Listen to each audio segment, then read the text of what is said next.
Всем привет! С вами Анатолич, и сегодня мы будем говорить о чистке камина. Многие хотят приобрести себе камин и думают, что все, купил, установил, зажег и все прекрасно. Но, как правило, камин покрывается вот такой вот гарью.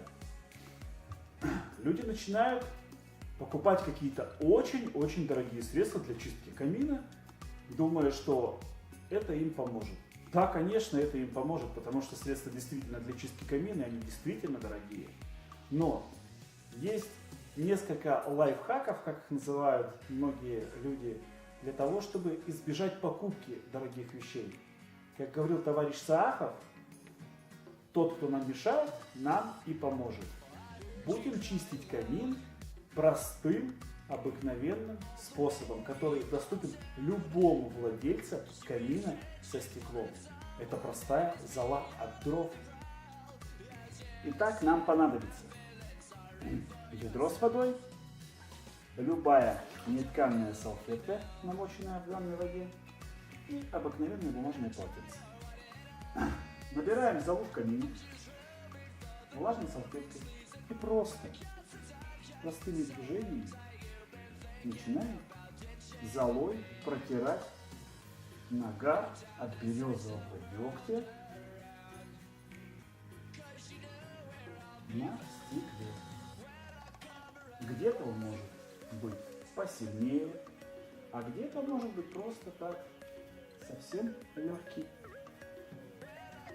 Оттирается абсолютно все, как в принципе наждачная бумажка. После чего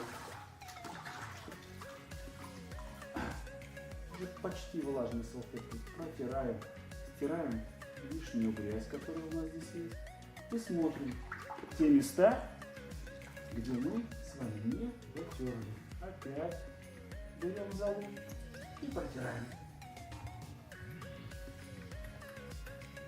Берем золу и протираем. Я практически никаких усилий не прилагаю к данному стеклу. Максимум моих усилий это для того, чтобы поплотнее прижать салфетку, чтобы она стерла этот нагар.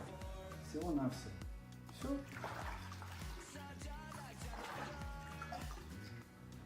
Еще раз. Протираем стекло.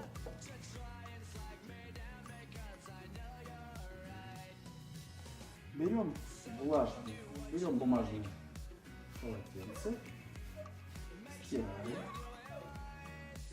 Вот видите?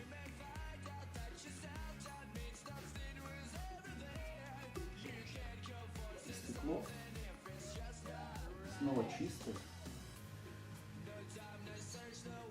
и готово опять радовать вас прекрасным видом.